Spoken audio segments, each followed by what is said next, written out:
Blockchain State Registry. Introduction. In this video, I would like to show how to design a blockchain state registry. Hi, my name is Dr. Alexey Konashevich, and you are on Blockchain State. Before diving into details, I would like to explain what you should expect to hear and who the audience is in this video. This video will easily understand software engineers. Nevertheless, it is for a wider audience and experts in different fields such as lawyers, policy writers, and blockchain researchers. The only requirement for such a viewer is having at least basic knowledge of technologies, cryptography and blockchain. For developers, I will show how legal applications can be designed in non-Turing-complete systems. It's a myth that applications need a Turing-complete technological environment. Moreover, it's still a new area. Who knows what a premature and poorly designed application can lead to. For example, you can watch my video about the DAO crisis and the split of Ethereum, hard fork of Ethereum. Also, some people doubt that the blockchain can be applied to legal transactions and that smart contracts can hardly become legal smart contracts. Or, for example, that governments can use only permission DLTs. On the contrary, I show that uncensored public blockchain is the only possible future, as only this technology can ensure the immutability of records. The pillar of all this.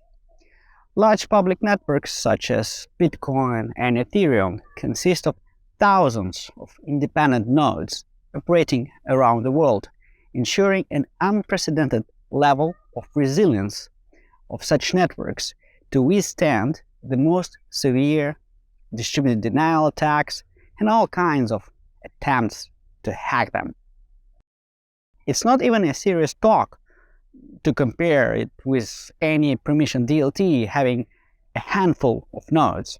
Permission DLTs are not decentralized. They are controlled by one body or a cartel that retains the power to change and rewrite the history of transactions, compromising the whole idea of the blockchain. Nevertheless, many people think that legal applications need this approach of control over transactions. And this video demonstrates how to design an application without compromising the immutability of records, but still have that level of control by the authorities that enable sustainable governance and the rule of law. On the other hand, this is not a specification of a legal application. I just want to demonstrate how these issues can be addressed in one way or another. I admit that better designs are possible. In some cases, I purposely simplify it just to make this video clearer for a wider audience. But I promise that in the future videos, I will discuss more.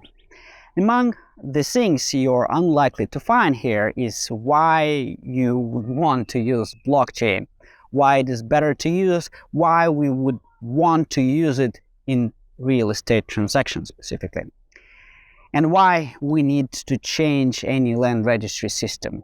These questions are beyond the scope of this video.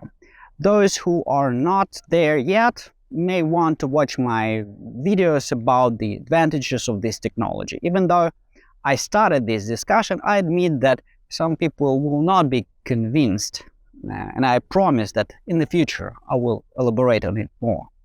My strategy is simple. Those who understand the fundamental advantage of this technology do not need many arguments about why we would need to use it in one specific field, in real estate, for example. Retrogrades will be convinced in the opposite, no matter how strong the arguments are. And instead of convincing them, I can offer one recipe. We should not touch the old system. We should not compromise it somehow.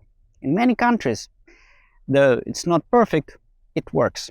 Politicians should support the use of blockchain in real estate and pilot a new generation land registry system as an alternative, as a parallel system Citizens will be able to choose which system they want to use.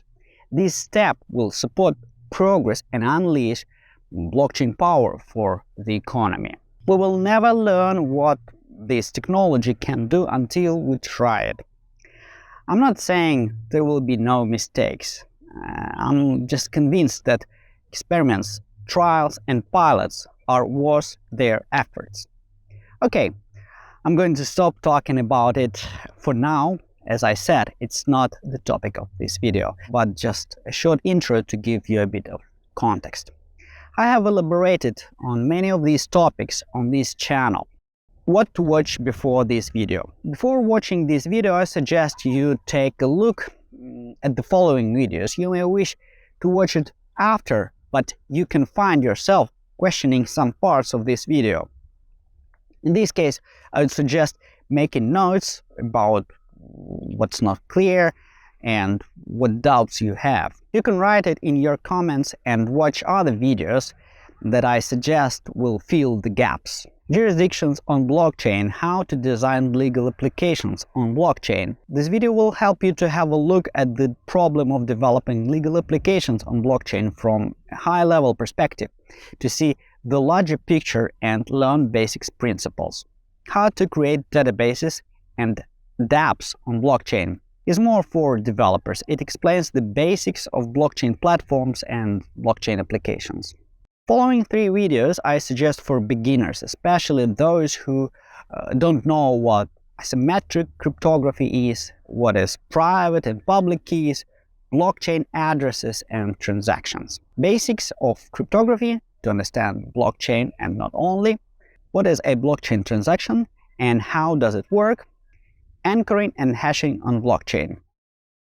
If you are not a militant adversary of blockchain but just struggle to systematize your understanding of why anyone would need blockchain in real estate dealings and land registry, I suggest this video, Advantages of Blockchain for Real Estate.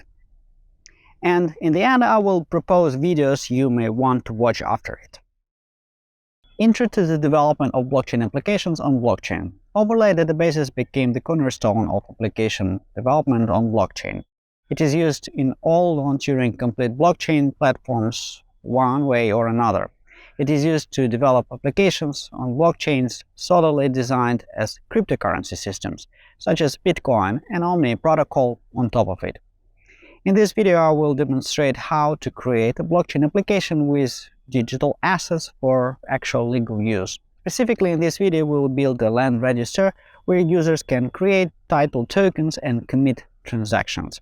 Hopefully, in the future, we'll see governments introduce similar technologies into their land systems. Nevertheless, anyone can use such an app for other types of assets that do not require state-level registration, for example, to tokenize a flock of sheep or crop and various chattels. There is a widespread opinion that Turing-complete smart contracts are crucial for the development of blockchain applications. I will show you here that many real-world applications do not require it. I promise that you will get into the same trap as I, struggling to find real-world examples, not just hypothetical suggestions, where Turing-completeness is crucial. It is because owner-centric legal applications rely on the user's will and action. So the user needs to authorize a transaction anyway. At the same time, you will see certain situations that require a trusted third party that cannot be replaced or automated with any technology, at least nowadays. It means that it also requires a human component and hence doesn't need Turing completeness. For example, a person dies and you need someone to tell the smart contract that the token owner passed away to trigger an inheritance transfer. But I will get to it later.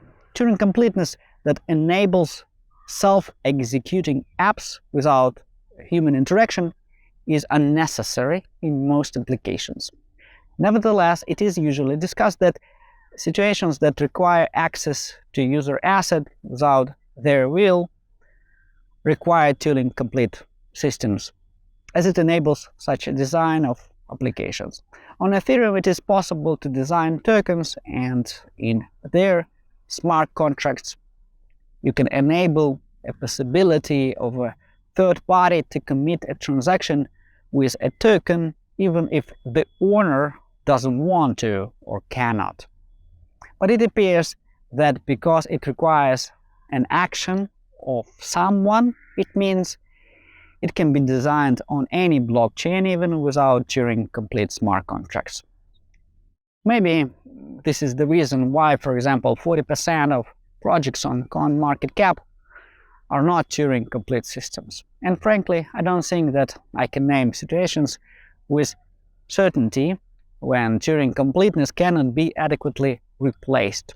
More so, apps that are not self-executive but require users' actions can still be automated to some extent. Such transaction will be automatically triggered on the user's end though. If you know such situations that crucially need independent conditional self-execution, please share your thoughts in the comments below. By independent, I mean not on the user's end, not by a trusted third party, but purely automatic in such a way that nothing can stop it.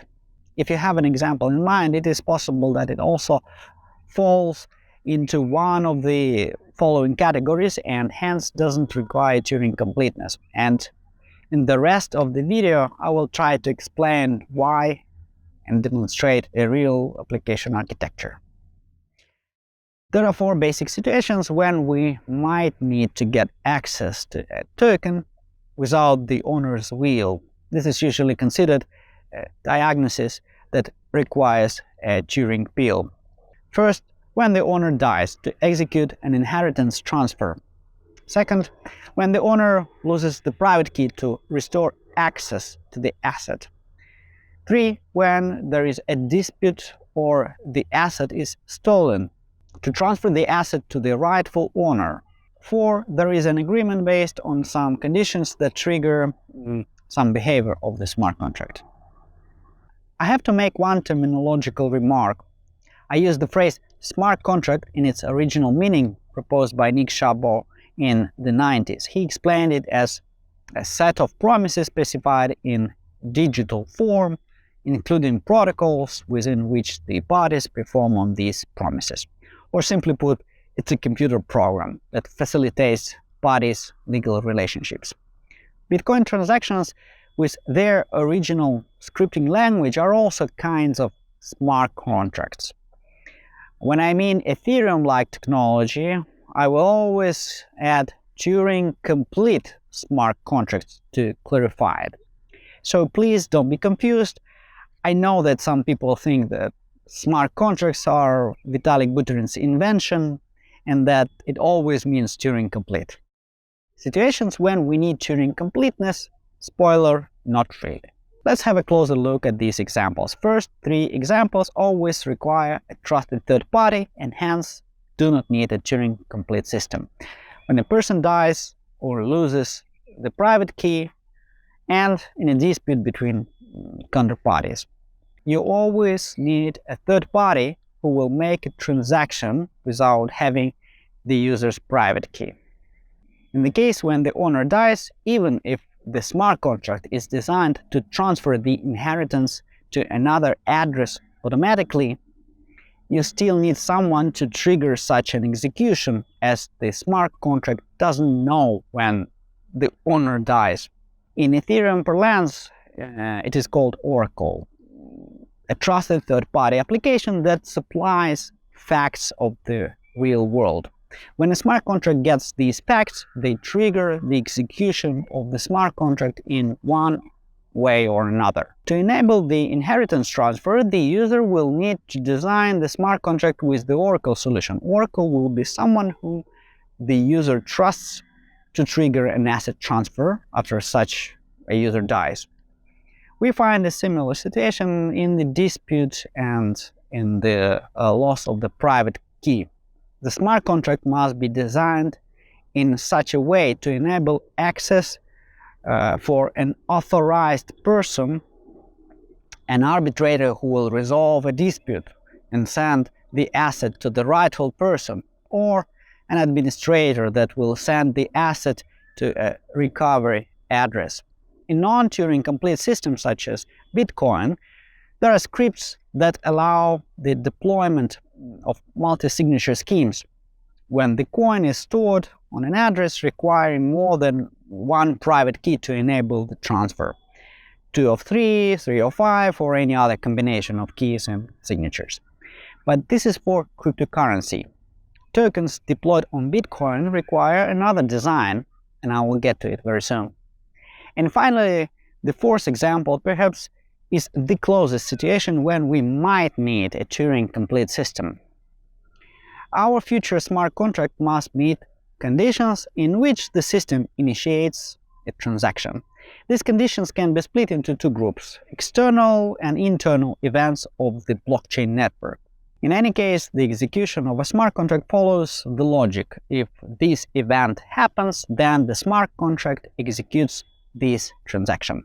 Execution on blockchain means a transaction. Thus, execution and transaction are always synonyms in this context. External is everything that first happens in the real world out of the network perimeter. Something that blockchain doesn't know and can learn only through the mediation of an oracle. Like I said before, oracle is just a concept of the smart contract design that enables an agent to make a transaction that triggers a scenario execution in the smart contract. An oracle for such a contract interprets outside facts into internal network events, which the contract then can read and understand. Say a contract transfers the asset if the owner's car is broken, an insurance type of contract, or a certain political candidate wins an election, or a football team wins a competition, a betting type of contract. Similar to previous examples, it doesn't require Turing-completeness, as it contains a component of a trusted third party that tells the smart contract when the condition is met. And finally, internal events, even though they can also be designed as Oracle-reliant apps, the Turing-completeness can unleash their power of being independent and genuinely decentralized, as the smart contract can independently trigger execution relying on native network events. For example, a transaction, a block, or a token, and possibly other things. And like I said, I don't have good real-world examples to show when it is crucially needed. And here pops an interesting fact. In some situations, Bitcoin-like systems still can't do the job. There are time lock scripts. A time lock is a type of smart contract that restricts the spending of some Bitcoins until a specified future time or blockchain number. In this case, number and network time are both native network elements that do not depend on a specific trusted party. They are the result of a collective work of a decentralized network.